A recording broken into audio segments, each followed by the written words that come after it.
Okay, klaruhin po natin. This is, itong ating panukala, papayagan natin ang medical use of cannabis and extracts, cannabis extracts. Yun po. Opo, opo. Hindi po natin papayagan ang recreational. Hindi po. Opo, Opo. sige po. Tayo po ay kontrang-kontra po sa recreational. Correct po. Ngayon, yung mga medical use ng cannabis ay per scientific study, ano-ano po ang possible medical use of cannabis? Opo. Dalawang klase po kasi, ano?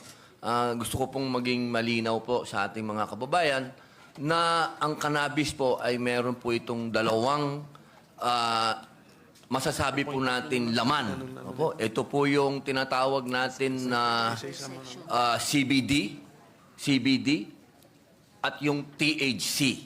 Ito po. Yung CBD, marami po itong pinagagamitan. Halos sa lahat po. Basta meron kang tinatawag na pagmamaga sa katawan mo. Maging ito ay sa loob ng katawan mo o sa labas ng katawan mo, ito po ang masasabi nating gamot. Pwede mo itong ipahid, pwede mo itong ipatak. Lahat po ng maga sa katawan mo, yun po ang kanyang pwedeng pagalingin. Ano? Yun naman pong THC, ito po yung tinatawag natin na wonder. Sapagkat ito po, meron na po mga ginawang pag-aaral po dito na ito po ay ginagamit na doon po sa mga may cancer, sa mga meron pong malulubhang sakit. Ito pong paggamit ng medical cannabis, kung atin pong pag-aaralan pa, yung mga progresibong bansa po, ito po kanila na po itong talagang pinapractice.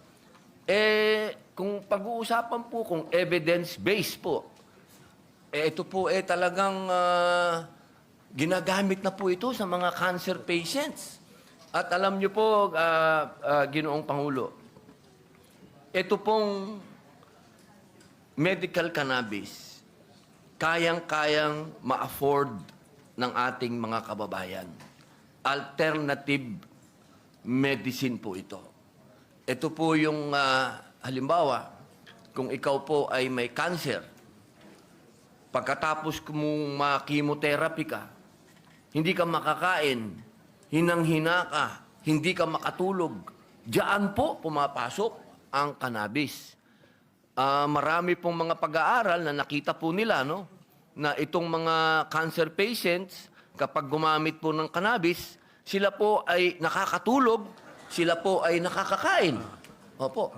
Ganon din po nung nangyari po ito sa California, Ginoong Pangulo, noong panahon po ng kasagsagan ng AIDS. Ng AIDS po, ano?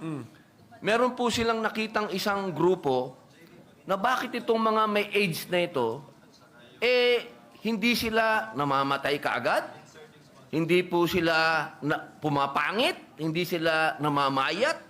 Kaya tinanong po sila kung anong ginagamit nila. Ang sinabi po nila, cannabis. Kasi sila daw po ay nakakakain at nakakatulog. Kasi yun daw po din ang epekto ng AIDS. Ano?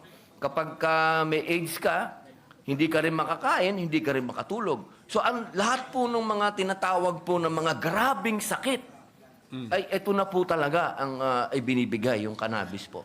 So, lahat po nung ibinahagi sa atin ng ating sponsor, lahat po ba yun ay mababack-upan natin ng isang study na peer-reviewed study? Yung pumasa na sa mga standards ng international level na hindi ka lang basta-basta nagpapublish, rini-review ka ng mga dalubhasa din sa parehas na topic So, kaya po yon? Kaya? So, panglaban sa pamamaga, inflammation, ang medical cannabis, we have we can support that with a scientific study na peer-reviewed. Tama po. Opo. Yung opo. benepisyo ng medical cannabis sa cancer, ano ba isa? Mga malubhang sakit. Marami po. Epilepsy? Pati kasama? epilepsy po. Epilepsy, oh. Autism, dementia, Okay, autism. po, neurology, infectious diseases, neuropathic pain, gastroenterology, oncology. Ito po lahat nito, Ginoong Pangulo, ang binabanggit ko po. Alam naman po natin na ang bansang Israel at ang bansang Canada at ang bansang Amerika po, masabi ko lang di po Amerika, kahit nasa federal, hindi pa po sila approve, pero ginagamit na po nila yung medical cannabis din po. Ang hindi po kasi approve sa Amerika, yung pong sa mga state yung recreational. Opo. Pero yung medical po, yan po ay katanggap-tanggap na po yan. Opo. Lahat po yan, evidence-based na po yan, scientific, may science na po yan. Katunayan po, ito pong mga research, ito po, Cannabis for Pediatric Epilepsy, National Library of Medicine. Ito po ay yung January 2020. Ito din po yung isa, Medical Cannabis for Children, Evidence and Recommendations, Canadian Pediatric Society. Ito po. At dito din po sinabi, use of cannabis and other pain treatments among adults with chronic pain in U.S. states with medical cannabis programs. Ito din po, the health effects of cannabis and cannabinoids, National Academies of Science, Engineering and Medicine, Washington, D.C. At meron din pong Toward Medical Cannabis Education in Israel, National Institute of Health, Israel.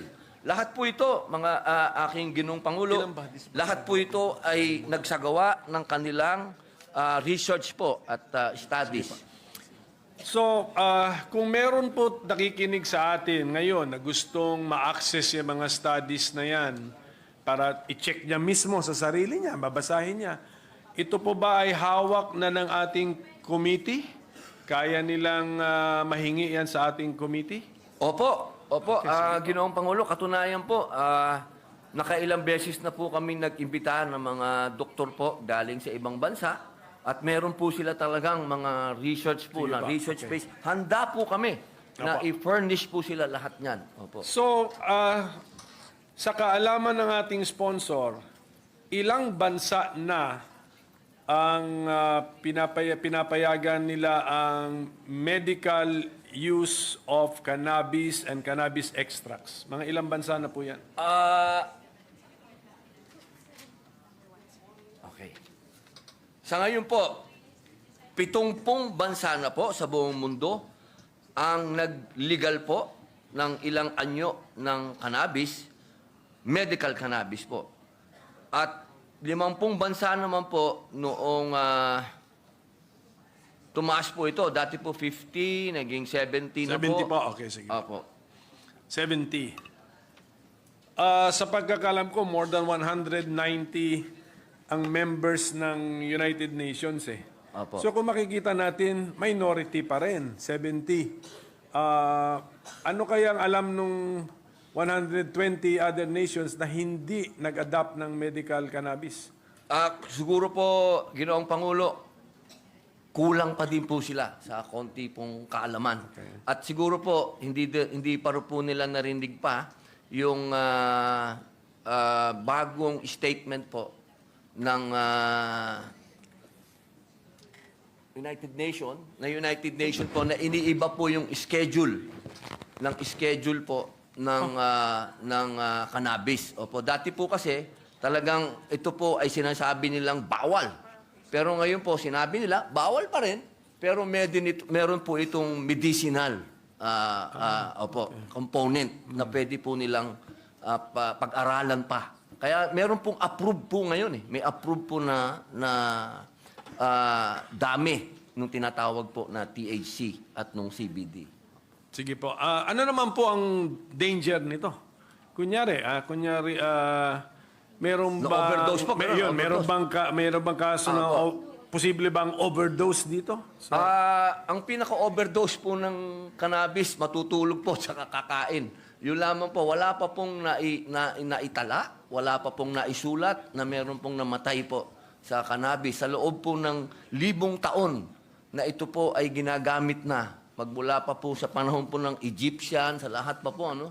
Wala pa pong na-record po na namatay po sa cannabis. Pero meron po ako napanood na medyo parang documentary din siya na accidentally yung anak na babae, dalagita pa, kumain ng parang candy, gummy Opo, gummies, opo. gummy candies pero may cannabis ano pala sa US ito. At siyempre tirinato niyang candy yun, so naparami ang kain niya. Opo. Kinailangan siyang itakbo sa ospital eh. So I think the overdose is more than just getting sleepy and having a good appetite. Meron din pong naging emergency case din po siya eh. Siguro po, dala po ng panic. Siguro po, nagpanic po siya. Hindi po nag-collapse yung ang anak nila, nag-collapse, nakita nila na andyan na lang sa Pero nabuhay sa po. floor. Nabuhay po. Buhay. Opo, opo. Pero it was still an emergency. So posibleng siya ang nauna na documented case na Pero namatay. hindi po due to namatay. over- Hindi po namatay dun sa napanood ko. Wala po kasi Ginoong Pangulo na recorded po talaga na after po magkaroon ng ganong klaseng overdose, po talaga may iwasan na pagka nasobrahan po, talagang magkukulap, matutulog po talaga, babagsak po talaga. No? Pero hindi po talaga mamamatay. Wala pong magiging epekto sa puso niya, kahit po sa utak niya. Basta pagising lang po, maghahanap lang po ng pagkain yun, sigurado po. Yan po ba ang ating pinag-uusapan on the ano ba tawag mo dyan? Dangers? On the dangerous side effects of overdosing on medical cannabis or adverse effects, cannabinoids. Apo. Walang hindi tumataas ang kanilang BP or heart rate to such Meron po. dangerous levels, Mr. President? Wala naman pong sa dangerous level. Wala pa po akong nakita talaga na nagkaroon pong ganun. Ano? Pero marami po talaga yung automatic nagpapanik. Siyempre po, medyo iba sa kanila. Opo, marami pong ganyan. Marami pong mga video, marami pong mga pag-aaral na ganyan. Sa Prague nga po, may mga isinagawa po sila no? Na mga ganyang pag-aaral. Ganun din po sa Israel. Kaya po meron pong mga medicinal cannabis po ngayon na tinatanggal po yung panic. Tinatanggal po yung, minsan, meron po dyan, yung anxious ka, yung mga paranoia. Meron po sila ngayon na tinatanggal na po nila yung mga effects na yun. Pati nga po yung namumula yung mata. Kaya po, Ginoong Pangulo, pag kinumpare po natin ang cannabis, yung medical cannabis, doon po sa recreational marijuana, malayo po talaga. Napakalayo po. Kasi yung pong medical cannabis, naaalis na po nila kahit yung pamumulan ng mata. Ano na po yan? Nandun na po sa development na yan. Pero yung recreational marijuana po, talagang marumi yan. Hindi po talaga... Wala sa usapan yan. Wala po dito sa bill natin. Opo. Pero, tapos ang medical use lang tayo ng cannabis and cannabis extracts and these are prescription-based drugs or medicines.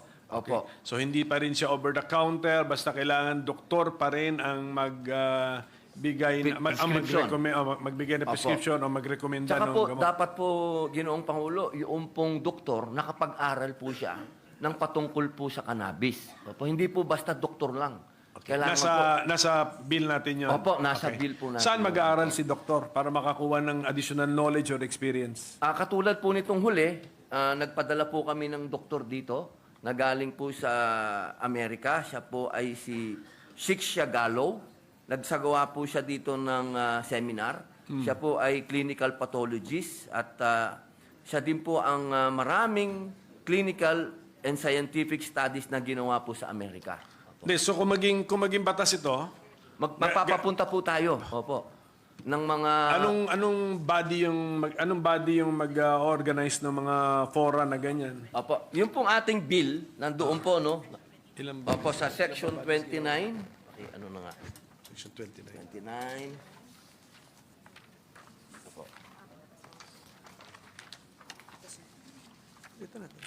Ito po, basahin ko po, Ginoong Pangulo. Section 29, Training of Medical Cannabis Physicians, pharmacists, and other allied medical and healthcare professionals.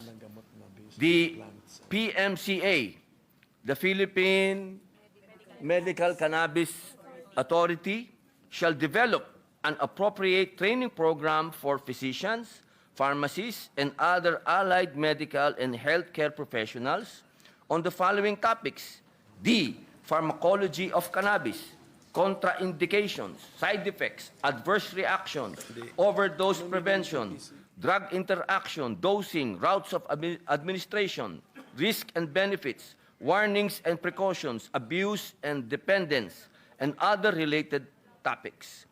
Completion of the program shall be precondition for the physician, pharmacists, and other allied medical and healthcare professionals as may be licensed to prescribe, dispense, and administer medical cannabis to qualified patients. Yes, meron pala tayong ginagawang o itatayong Philippine Medical Cannabis Authority. Yun po yun. Opo. Yun po sana ang ating pong panukala. Ito po ay binasi po natin sa bansang Israel at sa akin po kasing palagay, yun po yung pinakamagandang model po, no? Sa usapin po ng sa lahat po ng klase ng usapin, ano? Sa pagtatanim, sa law enforcement, sa lahat na po. Pati po sa dispensary. Sila Yung na abuse, yung abuse po, na-anticipate natin yun? Opo, Na opo. may kakuntsaba kang doktor, na best friend mo, kaibigan mo, pwede ba to maabuso, and then mayroon na ba tayo linagay na penalty to discourage abuse and misuse Opo. of Opo. prescription? Opo, sa section 25 po, sa prohibited acts, medyo mahaba po ito, sige po. Opo, Ginoong Pangulo. Pero nandito po lahat kung ano po yung mga po pwede nilang, halimbawa po, yung doktor ay dumiskarte po, ay malaki po ang kanyang pananagutan.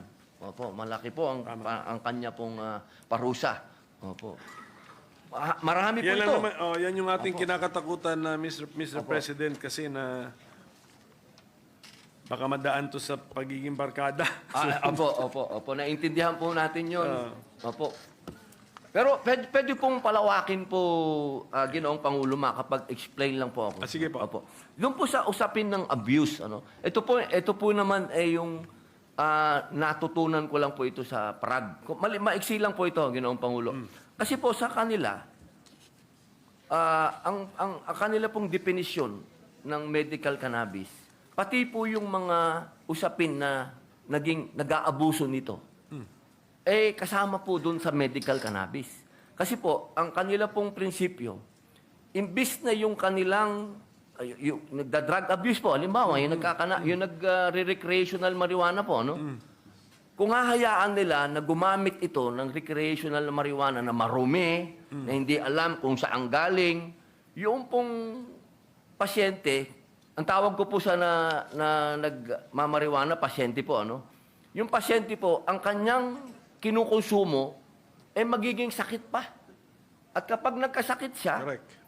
problema pa ng Estado. Correct. So sa Prague po, ang kanila, pagka meron silang alam na itong taong ito, may problema siya ganun, ginagamot po nila sa pamamagitan po ng medical cannabis. Para po yung tao ay unti-unting magbago, unti-unting mawala doon sa pang-aabuso at malinis yung kanyang nakukuha. Kasi ang importante po dito, malinis. Ito pong medical cannabis kasi, pharma grade po siya, pharma grade. With the permission of the Minority Leader, nais ko lang pong magtanong isang katanungan lang Senator Padilla.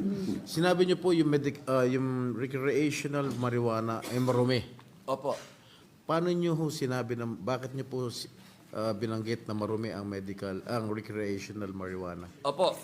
Yan din po ang mga unang naging katanungan ko po bago po ako nagpunta ng Israel at ng Prague. Kasi ako po ay tiga Cordillera. So alam ko po kung ano po yung recreational marijuana. Ito po kasi ay naitatanim lamang po ito sa bundok. Wala pong nagbabantay. Ito po ay may mga tinatawag po nating mga insekto, may amag, lahat na po ng klase. Tapos yung po, pagka nakonsumo po yun ng tao, yung kinonsumo mo ay hindi po yung malinis. Katulad po, halimbawa po naman, sa medical cannabis naman po, ito po ay nasa laboratorio. Ito po ay pinangangalagaan ng mga tinatawag po nating mga pharmacists. Ito po ay talagang controlled po, no? Wala pong amag, walang insekto, talaga pong napakalinis po. So saan po nila Medical. kinukuha yung medical cannabis na yun? Na sinasabi niyong na-store, napakalinis. Opo, ano po yan eh. Sila na rin po ang gumagawa ng mga seed na yan. Ito po, katunayan po, ito po, ang medical cannabis po kasi isang malaki ng ekonomiya. Ito po sa buong mundo po, kung mapapansin niyo po, meron na po siyang economy. Actually, ilang bilyong piso po, ilang bilyong dolyares po itong economy na to. Kaya po yung mga seed po nito, meron po itong mga may-ari. Meron po, may mga exclusive na may-ari po itong mga seed na to. At ito pong mga seed na to, pinagsama-sama na magagandang parte ng ibang plant. Okay. Opo. Okay, galing po ako rin nung nakaraang buwan sa Netherlands, sa Amsterdam, at nakita ko na talagang talamak, no, legal, yung kanilang pagbenta ng marijuana doon. Pati yung sa convenience store, pwede ka bumili. Kahit may biskwit o cookies na may laman na cannabis. Minsan meron mga nagro-rolyo ron na talagang iba talaga yung amoy na talagang legal dun sa legal ang pagbebenta ron sa Amsterdam. Ano, may tuturing niyo ba yan maruming marijuana? Marumi po at sobra. Bakit na-incorporate nila sa biskwit na isasalang nila sa biskwit Opo, yun? opo. Ibig sabihin yung binibenta nilang biskwit na may halong marijuana, marumi rin yun? Hindi naman po sa usapin ng marumi na ibig sabihin lang po, hindi lang po siya pharmaceutical grade. Kasi ang hinahabol po natin talaga dito, Ginoong Pangulo, pharmaceutical grade po talaga. Dumaan po talaga sa mga laboratorio talaga na talagang kalinisan po ang kanila pong number one na talagang pinapatupad. So, do I Kasi po, Ginoong Pangulo, yung sa Netherlands po, recreational din po yun eh. Talagang, ano po, hindi naman Totoo po. naman. Opo. Pero yung nagtataka lang ako dahil yung iba sinasama sa brownies, sinasama nga sa cookies, sa biskwit. Kung kinonsume ng tao yon, ano mangyayari? Magiging high ba sila o? Depende po. Kasi ang cannabis din po, iba't iba na rin po siya eh. Meron din, sigurado po, no, ma-high siya. Pero depende po dun sa kanyang, kasi ang medical cannabis may mga kategorya na po yan eh. Opo, meron pong tinatawag na sativa, may tinatawag na indica, may tinatawag po na hybrid. Ayan po yung hindi po naiintindihan nung mga ibang kababayan po natin na kapag sinabi po natin kasing medical, para din po itong talaga pong gamot talaga. Nakatikim na ba ho kayo ng biskwit na may cannabis? Ano muna? Ano ba yan? I invoke my right for...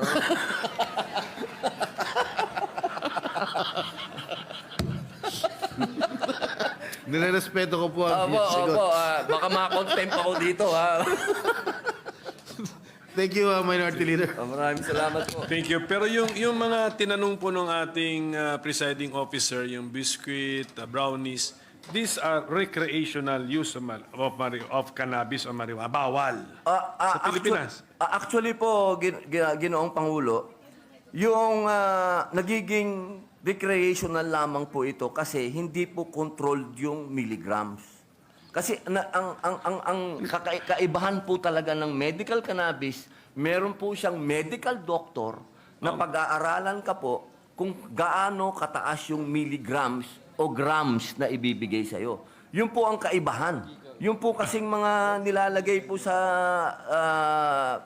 sabi nyo nga po, cookies o cake o yung mga yan, wala pong... Hindi, recreational po yan. Opo, Klaruhin natin, bawal yan. Opo, talagang Hindi, amats na lang po yun. kahit pumasa itong panukalang ito, we will never see na may bake shop dyan, na may... Ay, bawal po. Bawal po. Yung recreational po, kahit hindi siya sinisigarilyo, hindi siya inismoke, bawal. Yung kasi recreational yun, okay? Opo. At saka ito po medical cannabis, yung final product ay dapat FDA approved pa rin. Okay po. Pasaklaro po lahat yun. Opo. Ang problema po, meron din po kami na research kasi na mga adverse side effects or mga dapat katakutan din natin na mga long-term effect na hindi ba to, kasi yung binanggit po nating sponsor na tinutulungan nila sa Prague yung mga na-addict sa marijuana, so therefore addictive siya. Hindi po. Hindi ba, so hindi ba nakakatakot yun? Ginagamit po siya to cure. Kasi halimbawa po, hindi lang po sa na-addict po. Kung saan po na-addict, halimbawa na-addict po sa opium o sa mga sa opioid, sa alcohol. Ay, ito na po talaga yung kanilang pang-treatment. Okay, treatment, Opo, to treatment to Kasi wala po siyang to stop Wala or po cure siyang- the addiction, the so-called. Opo, wala But po. was there also an addiction to marijuana use? Wala po akong sa akin pong sa akin pong matagal na pag-aaral ng patungkol sa cannabis. Wala pa po akong nakilala na masasabing naging addict sa cannabis. Sa alak po, marami akong nakita. Ang meaning ng addict talagang yung Talamak hindi po, na niya makontrol yung desire niya o nanginginig na siya, hindi na siya makafunction ng normal dahil kailangan niyang Kailangan niya yun. makakonsumo. Opo, So, opo. Wala po kayong na-meet? Ay, wala pa po ako. Or lahat ng na-meet yung nag-invoke ng right against self-incrimination. Ayun ba? Di po, karamihan po. Hindi naman po, Ginoong Pangulo, kahit po sa mga rehab po, kahit po sa mga rehabilitation center, hindi po kailanman naging issue ang marijuana. Ang laging issue is shabu, alak eh. Sige. Opo. Sige po, posible din ba, meron kasing may nagsasabi pwede rin dahil sa long-term use, maybe kahit recreational or kahit medicinal, pwede rin magkaroon ng cognitive impairment. Ibig sabihin nun yung siguro, mas madalas ka na makalimot, yung memory mo nababawasan na, yung alertness mo. Pwede pong mangyari din po talaga yun. Pwede din po. Sabi po ng mga experts natin dito, pwede daw pong mangyari yun. Okay. Pero kung ang isang medical cannabis patient po ay sumusunod sa doktor niya at ginagawa niya po lahat yung inuutos ng doktor niya, imposible pong magkaroon siya ng ganong diferensya. Apa. Yung mga pwede pong magkaroon ng ganon, yun po yung mga walang disiplina at hindi po sumunod sa doktor nila. Sige po, Mr. President. So, yun lang ang kailangan natin bantayan, yung abuse. I think, ilang bodies ang kailangan natin makreate para masiguro nating hindi maabuso yung sistema. So, we have already the PMCA, ano pa? Dito po sa ating pong panukala, sa ilalim po nung, isa lang po siya, Section 5, Philippine Medical Cannabis Authority. Pero siya po, under supervision din po siya ng DOH po. Parang sa Israel po, nung pumunta kami sa Israel, ang una pong sumalubong sa amin, yung Department of Health po nila, tsaka po kami pinakilala doon sa kanilang Cannabis Authority. Opo. Parang ganun din po, Ginoong Pangulo. Meron pa pong Medical Cannabis Advisory Committee. So, Opo.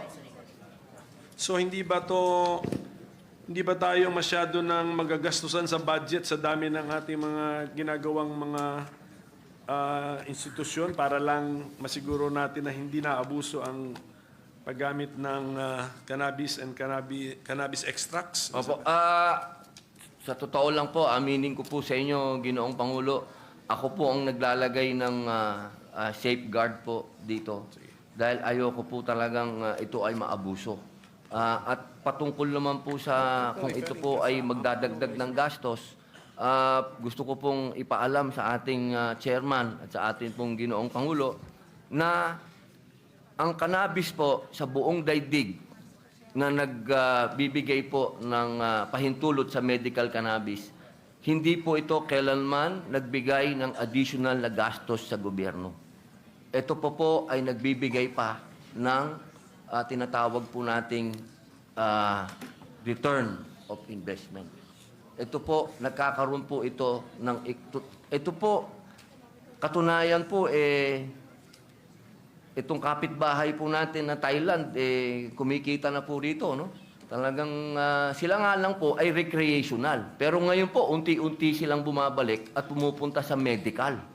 Pero doon po sa huling report nila, ang laki po ng revenue ng medical cannabis. Ginamit niyo po ang Thailand as an example. So sa Thailand ngayon, allowed ang medical and recreational. Opo, pero Umaatras na sila sa umaatras na po recreational. sila ng recreational. Hindi sila umaatras sa medical? Hindi po sila umaatras sa medical. Opo.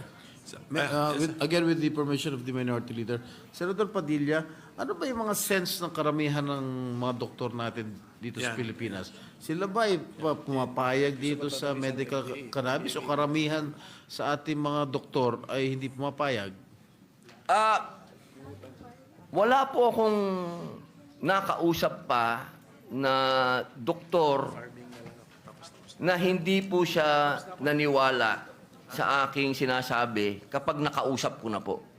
Okay. Yung mga hindi po natin nakakausap at hindi po nakakarating sa kanila, yung mga magagandang balita patungkol sa medical cannabis, talaga pong sarado. At lagi ko naman pong sinasabi sa kanila, Ginoong Pangulo, ganito lamang yan eh. Pinapayagan natin yung fentanyl, pinapayagan yung Demerol, pinapayagan yung lahat yung matitinding droga na yan, pero itong medical cannabis, ayaw yung payagan. Yun lang po ang lagi kong sinasabi. Meron na ba ho kayong mga nakausap na doktor at nakumbinse na pumayag dito sa medical cannabis? Ay, marami na po. Ito pong nakaraan naming seminar, ilang doktor yun? 40 po. Nung nakaraan pong nag-seminar po dito, yung doktor po namin, na expert na galing po sa US, 40 po na doktor ang nag-seminar. At marami pa pong nag-a-apply. Sige, maraming salamat. Okay po, Mr. President, Maraming salamat po. yun din yung tanong ko na si FDA ba, nagbigay ba ng position paper or hindi ba mahalaga ang position paper ni FDA or si PMA ba, Philippine Medical Association, and the other Opo. doctors associations, nagbigay ba ng mga position paper? Ang sa pagkakaalam kasi ng aking opisina, paghingian natin ng position paper ang mga medical doctors associations, negative. Opo. Tama po ba? Inaasahan po natin yun. Inaasahan Tama po po. ba? Opo. Inaasahan po natin. Opo. Hindi ba mga dalubhasa din sila sa field ng effect of medicines to the patients? So, Ako po'y gumagalang sa opinion po ng ating mga ang sinasabi niyo po yung Philippine Medical Association. Opo. against sila, for the Opo. record. Opo, Against. opo. Meron pong iba, hati po hati. Hati. Hati. Yung pong patungkol po kanina, excuse lang po, 1 minute suspension lang po. Minute suspension, Mr. President. A minute suspension. Maraming salamat po. Okay. Continue. Opo. Yung pong sinabi nyo kanina, doon po sa DOH, DDB, PIDEA, pati po yung FDA, lahat po yun, suportado po yung ating bill. Wala po silang kontra. Yun lamang po sa PMA. Opo, inaasahan naman po natin yun. Kasi nga po, dito po sa Pilipinas, wala pong nangyayaring research dahil bawal. Di ba po? Yun lang po yung logic nun eh. Bawal kasi.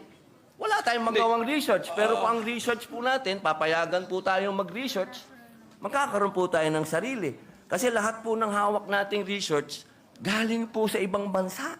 Pero yung na-access po ng ating sponsor and even the author ng mga studies, na-access din po yan ng ating mga doktor. And yet they are unconvinced. Opo, yun po So, ang how do we explain that, Mr. President? ang karamihan po sa kanila, ang sinasabi, wala po tayong sariling research. Wala po tayong sariling research. Ang sinasabi po nila, ang research na yan galing sa ibang bansa. So, kung papayagan lamang po tayo. Karamihan ng mga pills na inapprove ng FDA, kahit yung study yata nung effect ng mga pills na yun, foreign studies po yun, sinasabit lang po sa FDA yun. Opo, yun nga po ang hindi natin... So hindi po ako makapaniwala na yun po yung dahilan na wala lang Philippine research. Baka ano po kaya, sa hearing po natin, ano po ang nasabi nilang dahilan? Yun po. Research? Lack of a Philippine-based research? Yun lang yun ang Aba, yun dahilan po niya? ang naririnig ko lagi. Pati po sa mga ibang resource speaker po natin, marami po silang... Kasi tama naman po yung kanila. Sa totoo lang po, Ginoong Pangulo, ako po ay sumasang-ayon na dapat magkaroon po tayo ng sarili nating research. Kaya po sana, sa pamamagitan po ng panukala na ito, para po magkaroon ng katahimikan po ang lahat, magkaroon po ng kapayapaan ng loob, magkaroon din po tayo ng research patungkol po dito. Opo. Kung magre-research ba ngayon using, siyempre, cannabis extracts, takot ang institution na nagre-research kasi bawal. Opo. Dito lang po sa So, tabi ko. marami po dito. kailangan muna itong batas nito even before that research to be done. Pero ang batas na to kasi legalizes already the use of medical cannabis. So, parang pointless. Hindi po, sarili dapat- po nating research para po makumbinsi po natin. Kaya nga, Opo, ang yung- posisyon po ba ng ating sponsor ay walang maka-research na Philippine-based research, Philippine subjects siguro, Philippine-based subjects on medical cannabis, cannabinoids, cannabis extracts. Kasi kung wala itong batas na ito, bawal yung mga raw materials na ginagamit nila. Opo. Pero itong batas na ito allows already the use of medical cannabis, making that research practically pointless. Kasi po, ang pinupunto ko po, Ginoong Pangulo, yung po kasing posisyon ng mga hindi po sumasang-ayon. Kailangan po silang ma-at peace. Ma-at peace po. Ma-at peace lang sila kung magkakaroon po ng research na tayo po ang gumawa. Kasi meron po namang mga... Apo. Apo. Meron naman po kasing mga research na po na naisagawa na po doon nga po sa mga progresibong bansa na katanggap-tanggap na po. At sinasabi pa po ng United Nations na ito na po talaga yung schedule niya. Okay, sige po. Ito na lang po, just a few more questions na lang. Yung bago tayo, kunyari maging batas na po ito, bago talaga magamit yung medisina na may cannabis or cannabinoids or cannabis extract, or bago to mabenta sa publiko, ilang lisensya ba ang kailangan makuha nitong medisina na ito bago siya maging available sa publiko? Aba, yan, magandang tanong yan. Kasi hindi namin mabilang sa dami ng steps dito po. So, Sa totoo lang po, Ginoong Pangulo, ako po lahat ang gumawa ng steps na yan dahil gusto ko po talagang makasigurado na hindi po ito Maabuso. maaabuso. Sige Opo, pero handa po akong tumanggap ng amendments po ng ating mga kasama. Pero Sige ako po talaga, ang posisyon ko po, Ginoong Pangulo, higpitan. sige po. So takot din po kayo. Opo. So mayroon din kayong parang alinlangan. Wala pong alinlangan, takot lang po na baka ayoko po kasing maging recreational. Yun lang po ang takot ko. Ayoko pong maging ang daan, I think- ang bill na to maging daan para ang Klaro. iba ay gawing recreational ito. Ayoko po. Klaro po tayo, sa ating interpellation, hindi sakop ang recreational. Opo. So ito po, last issue ko na lang, Mr. President. Napansin namin na pinagbabawal pa rin sa bill natin, although ang objective ng bill is to make medical marijuana or cannabis use legal, pinagbabawal natin ang planting of marijuana plants even for the purpose of using the plant for medical purposes. Medyo doon po ako nagtataka kasi pina-research ko po sa staff ko. Meron tayong mga approved herbal medicines, ampalaya,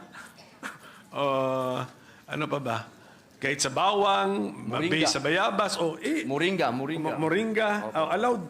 So allowed the medicine, allowed ka mag-plant for that. Ngayon ito, i-allow natin pero bawal ka mag-plant. Ano po ang ibig sabihin nun? Yung author natin, meron siyang danger na nasisense. Opo, ang sinasabi po kasi parang ganito po yan eh. Bago po maging full grown po kasi yung cannabis, mga 6 months po. Ang sinasabi lang po natin doon, halimbawa pumasa po yung batas, hindi pa po tayo pwedeng magtanim kaagad. Kailangan magkuha muna po tayo ng knowledge para po gawin yung medical cannabis. Kasi ang alam po natin sa ngayon, Ginoong Pangulo, ang knowledge po natin, yung recreational. Yun po alam, ayoko po yun eh.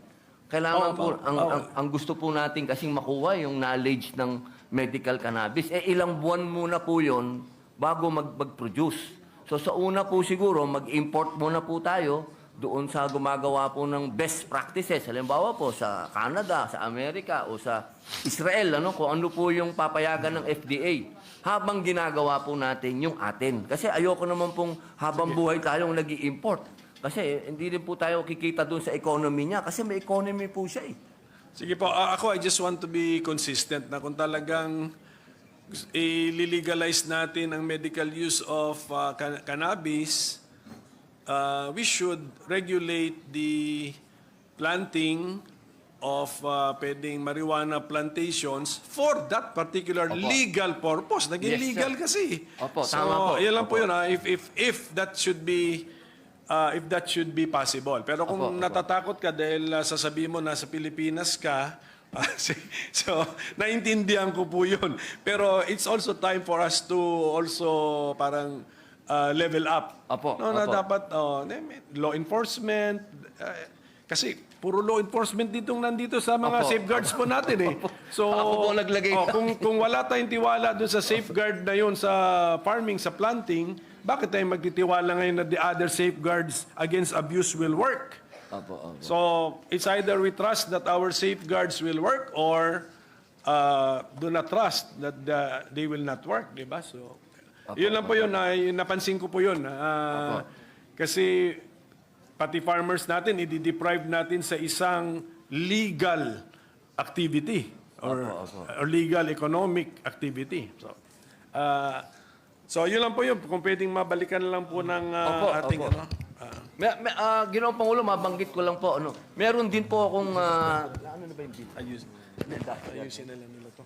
Meron din po tayong, Ginoong Pangulo, meron po tayong bill din po dyan na hindi pa po natin, pero tungkol din po ito sa cannabis. Pero ito naman po yung tinatawag nating industrial hemp. Ito po yung pwedeng puntahan ng ating mga magsasaka. Pero another na lang po, another discussion po yun. Pagka yung bill na po na yun ang pinag-usapan natin. Opo. Iba po kasi yung industrial cannabis, tsaka po yung medical cannabis. Okay. Opo. So what is industrial cannabis? Ito po yung mga ginagamit po sa damit. Iba po yun. Opo. Iba po yun. Opo. Ang aking pong point, ulitin ko, na kung ikaw ay magtatanim ng isang plant, isang tanim para supplyan ng isang legal na industry, bakit bawal? Opo, wala po. Ayun po. Opo, opo. Pero yun po, tama po ba ako na napansin ko na sa ngayon, sa pagkasulat, bawal? Opo, 6 months po na wala muna pong... For 6 months lang months from the po, effectivity of this act. Opo, ba yun? opo. I-review na lang po namin because we did not get that impression Opo. na temporary lang pala.